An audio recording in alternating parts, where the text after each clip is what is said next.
Oke, selamat pagi semuanya. Kita melanjutkan jawaban atau informasi aja ya. Ada yang ditanyakan, ada yang tidak sebenarnya. Biar nanti yang mungkin mau nanya berarti sudah ada jawabannya ya. Kita naik 207 sama si Kikil. Halo Kikil. Terus manualnya di belakang. Oke, nah kemarin tuh kan sampai mana ya? Nanti kita lanjut aja ya ke sensor, namanya sensor knocking sensor ya, anti knocking sensor, anti knocking atau knocking sensor. Nah itu biasanya terpasang di blok mesin ya, dia untuk mengetahui ketukan atau ngelitik. Kalau bahasa ininya ngelitik ya, dia untuk mengetahui atau mendeteksi dari awal dari ngelitiknya mesin ya. Nah dia tuh udah tahu tuh, nanti dia ngasih informasi ke ECU mesin ya. Biasanya kabelnya hanya dua ya, hanya dua saja kabelnya. Dan kalau kita buka itu dalaman sensor itu adalah kumparan aja ya, kumparan kawat aja gitu ya. Nah, tapi dia bisa mendeteksi ketukan atau knocking dini di mesin. Nanti dia laporkan ke ECU. Fungsinya apa? Nanti ECU akan mengkoreksi dari pengapian ya, dari timingnya dikoreksi sama dia supaya tidak terjadi ngelitik gitu.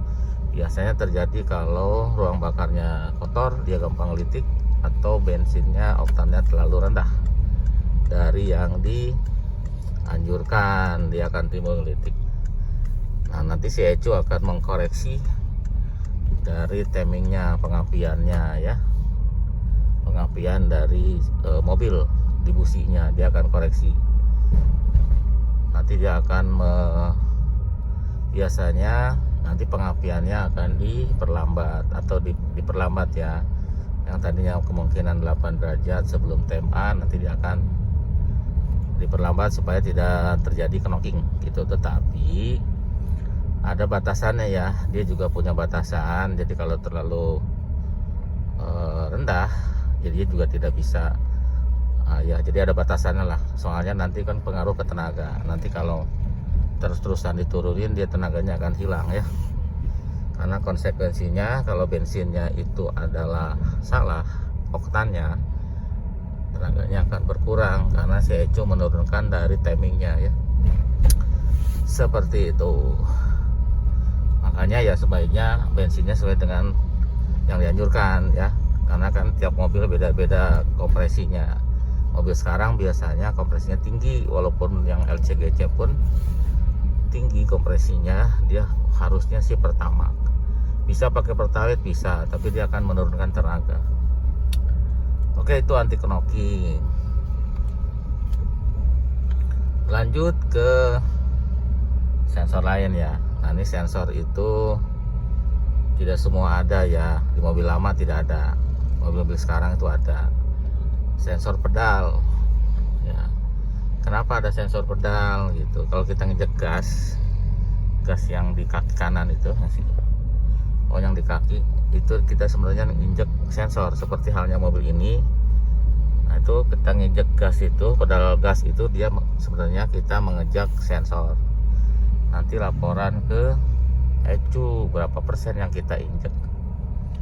Nanti dia akan membuka dari motores yang ada di throttle ya.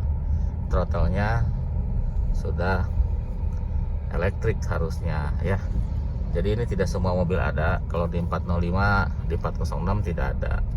Kecuali 406 yang terakhir ya ada tuh.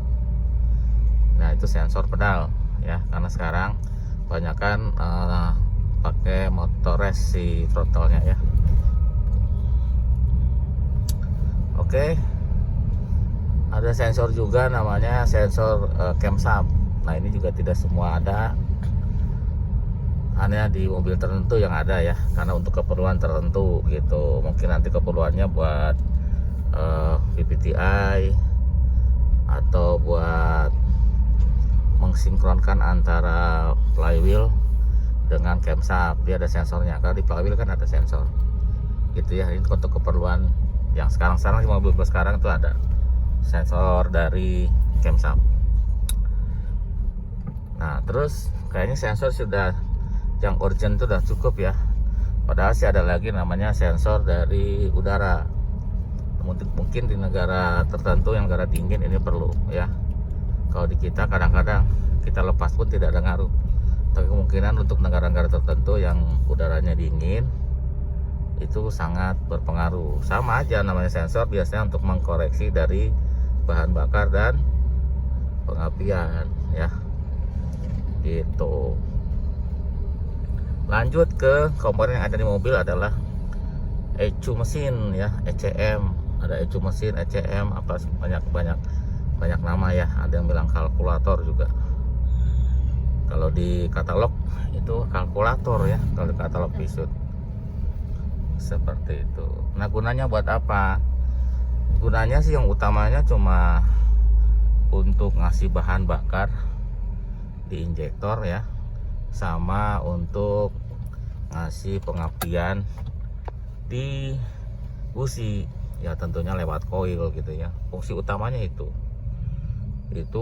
berdasarkan dari masukan dari sensor-sensor tadi yang sebelumnya kita bahas gitu ya. Dari sensor map sensor, dia sensor kevakuman ya. Dari sensor suhu, dia mengsensor suhu mesin. Dari knalpot dia mensensor dari emisi mobil ya. Nah, dia juga sama mengkoreksi berapa persen koreksinya, macam-macam ya. ECU-nya sudah diprogram, dia tergantung dari keperluannya. Jadi semuanya rata-rata untuk mengkoreksi bahan bakar dan pengapian. Nah ECU yang sekarang juga menggerakkan dari tadi ya, si throttle motores. Nah, ya kalau pakai throttle motores, kalau pakai idle control juga menggerakkan itu ya. Sekarang juga ECU menggerakkan motor pen, jadi tidak punya ECU pen tapi dikontrol sama ECU ya kan. Jadi seperti itu ya, ECU-nya tugasnya semakin banyak sekarang. Yang dulunya hanya awal-awal itu hanya si bahan bakar doang ya, karena pengapiannya misah awal-awalnya gitu. Terus motronik itu bahan bakar dan pengapian juga dikontrol sama ECU. Dan sekarang lebih banyak lagi tugasnya ECU ya, seperti itu ya. Nah ECU bisa nggak dirubah parameternya atau apa namanya, itu bisa dirubah ya. ECU itu dia kan udah terprogram sebenarnya, tapi bisa dirubah. Ada orang sekarang kalau mungkin dengar namanya di remap ECU. Nah remap ECU itu adalah nanti angka-angkanya dirubah ya, tapi nggak terlalu teknis lah ya. Angka-angkanya dirubah, pengapiannya dirubah, bahan bakarnya dirubah gitu, supaya nanti ada tujuan dia pengen di bawahnya tenaganya gede gitu ya, dengan konsekuensinya di atasnya pastinya berkurang. Mungkin untuk keperluan tertentu ya. Ada juga pengen di tengah-tengah, ada pengen di atas gitu. Remap itu tidak semua enak ya, jarang yang semuanya enak di atas di bawah, itu biasanya jarang. Dia biasanya di salah satu aja gitu loh ya. Nah ada juga yang itu kalau di remove itu kan ECU yang lama, ECU yang bawaan itu di robah ulang ya, setelan pabriknya di setel ulang.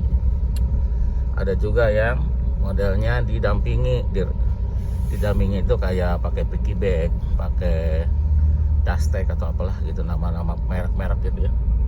Jadi ECU yang lama nanti ada ECU lagi sebagai pendamping gitu. Jadi dari sensor mesin masuk dulu ke ECU pendamping, baru masuk ke ECU utama ya, kayak gitu. Ada juga yang keperluan mungkin balap atau apa gitu, malah ECU-nya diganti sama sekali gitu kan. ECU-nya diganti, ada jualannya ECU yang universal atau ECU yang bisa diganti ya, karena banyak setelannya. Jadi nanti bisa banyak setelan.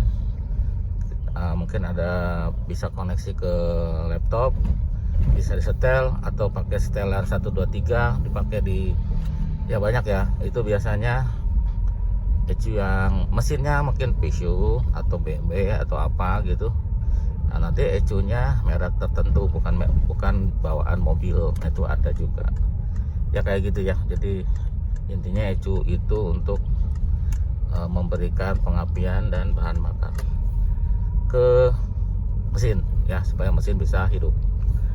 Seperti itu ya, mungkin sensor yang intinya seperti itu. Nah, mungkin ada tambahan itu kan sekarang ada namanya di tipe tertentu ada namanya double relay atau relay lah gitu ya, karena di mobil lain juga ada, cuma biasanya di mobil lain itu relaynya satu-satu ya. Di tipe yang lama misalkan relay untuk injektor 1, relay untuk bahan bakar 1 ya kan, relay untuk oil 1, jadi relay jumlahnya ada 3 ya. Nah, kalau yang sekarang digabung ke namanya double relay ya, ada di 306 itu double relay. Fungsinya apa sih? Fungsinya itu untuk ngasih positif 12 volt ke koil, ke injektor, ke pompa bensin, ke pemanas throttle dan lain-lain ya. Jadi itu fungsinya, karena kan ECU itu harus lemah, makanya ECU ngasih inputan ke double relay nanti yang ngasih positif. ECU ngasihnya biasanya rata-rata menggerakkan negatif ya kalau ECU, dan voltasenya ECU itu sekitar 5 volt rata-rata karena dia lemah ya arusnya. Mungkin itu aja ya. Terima kasih sudah nyampe bengkel, sampai jumpa lagi.